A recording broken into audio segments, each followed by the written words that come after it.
Caffeine. We've been talking a lot about it in recent times, thanks in part to the revelation that multiple individuals, including a number of teenagers, have died after drinking certain energy drinks or dietary supplements that contain this stimulant, in combination with others. Now, 100 years after caffeine was first debated in America, the FDA is being asked to further regulate its use in food and beverages. Hello, I'm Jason Huffman, Editor-in-Chief of Food Chemical News. Welcome to the Knife and Fork Show. A quick history lesson. The human race has been consuming caffeine for a long time. Tea, an ancient source of caffeine, is believed to date back to China at about 2700 BC. The discovery of coffee is believed to go back to at least the 13th century, where it first became popular in Egypt and Yemen. Caffeine, an alkaloid found in the seeds, leaves, and fruit of some plants where it acts as a natural pesticide, was first isolated from coffee in 1820 and was given its name by a French chemist named Pierre Pelletier. In the early 1900s, Harvey Washington Wiley, a major figure in U.S. food history and considered to be the father of the Pure Food and Drugs Act in America, led a fight against caffeine, comparing it to cocaine and arguing that it was no good for our children. He even took on Coca-Cola in court in 1911 to reduce its content, though the case was thrown out. Now the fight over the use of caffeine has moved to a new set of products that have grown recently in popularity: energy drinks and dietary supplements. Amidst accounts that the FDA has received 92 adverse event reports since 2009 regarding the use of the product 5-Hour Energy, including 13 deaths and 33 hospitalizations, Senators Dick Durbin and Richard Blumenthal have asked the agency to consider new labeling requirements and restrictions. Similarly, the FDA is investigating 5 deaths related to products made by Monster Energy drinks. But what can the FDA really do? We are so thrilled to have in the studio today to help us break down this issue the former head of the Office of Food Additives at FDA, Mitchell Cheeseman, and Ralph Simmons, a former food policy analyst at the Office of Food Additive Safety with 35 years of FDA regulation experience. Both men are now prized experts at Steptoe & Johnson, a law firm that focuses on food regulation. Mitch is the managing director at Steptoe, while Ralph is a partner there. Gentlemen, thank you for being here. Now, Blumenthal and Durbin submitted a series of questions to FDA, and they got a response back recently from the agency.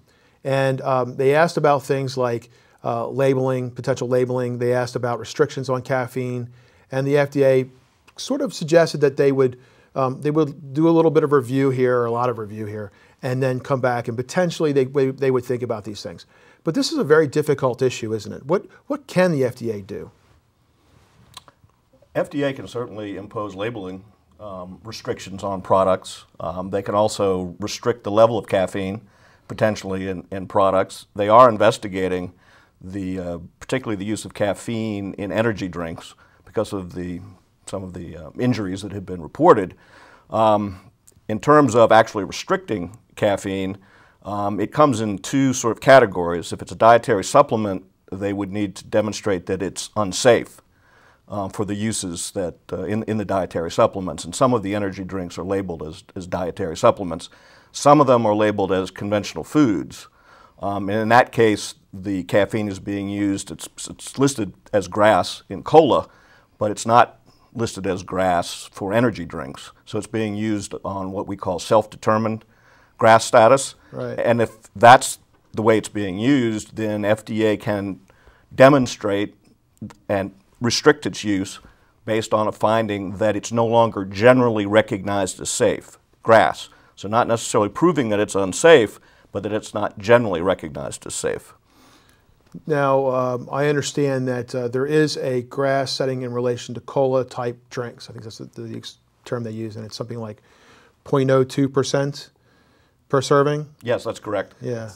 And would you consider, I know that one of the drinks that we mentioned is actually calls itself a dietary supplement, but could these types of drinks be considered to be cola-type drinks? What would make something a cola-type drink? FDA hasn't ever actually defined what a cola-type drink is in relation to that regulation, and in fact, they've over the years allowed a fairly broad interpretation of it.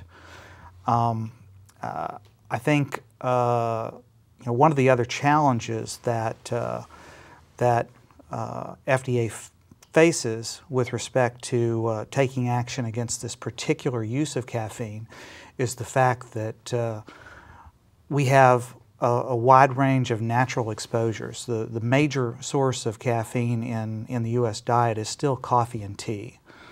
Energy drinks aren't really going to change that. Yeah.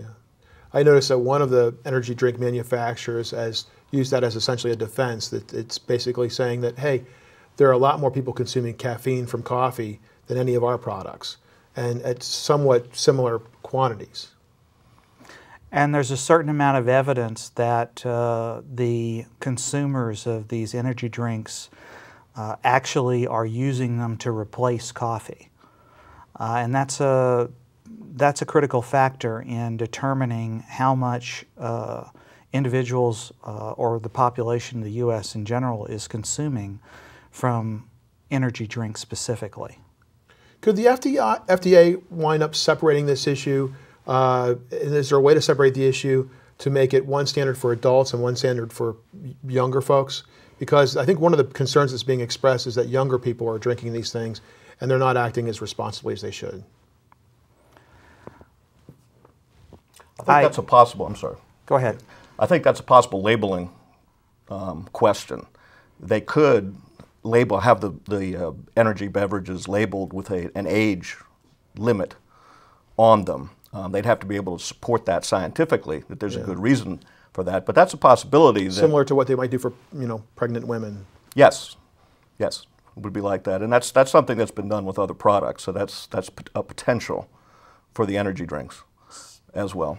So essentially, would be based on a process of FDA determining scientifically that there was a particular safety question with respect to that sensitive subpopulation. You mentioned pregnant women. An excellent example. Caffeine is recommended to be limited for pregnant women, for example, in the UK and a number of other countries. FDA hasn't made that specific recommendation yet. Yeah.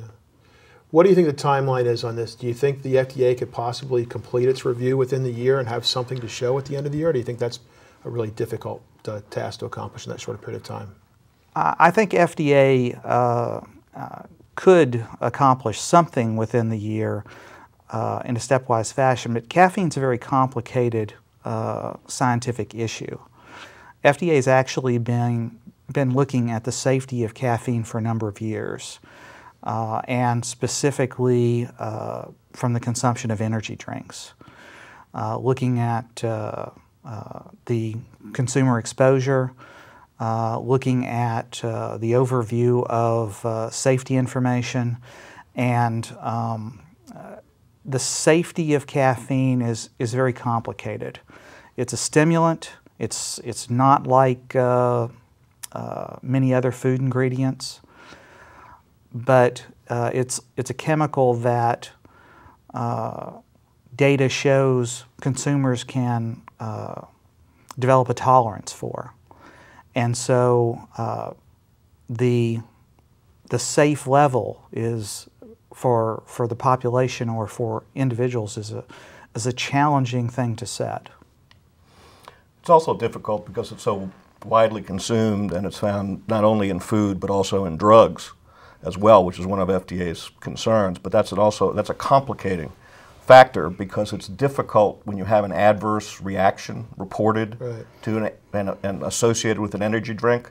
There's so many other factors, it's difficult for the agency to untangle how much is actually due to the energy drink and how much is due to other factors that might be at play. I can't imagine. I mean, caffeine has been part of our culture for years, and if you drink coffee, if you drink tea, if you drink Coca-Cola.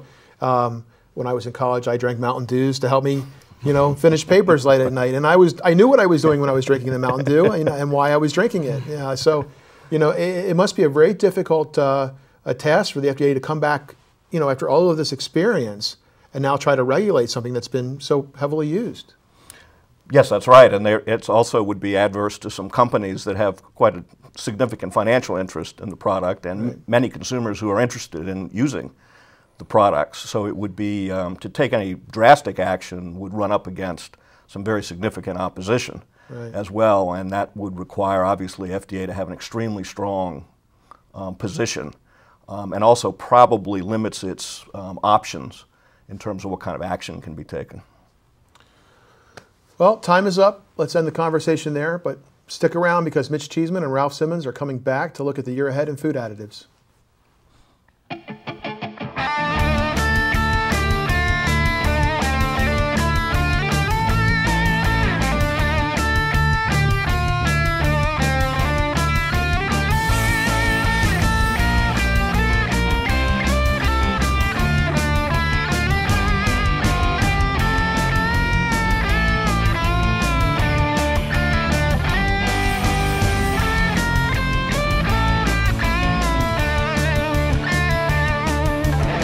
MSG, Mary Jane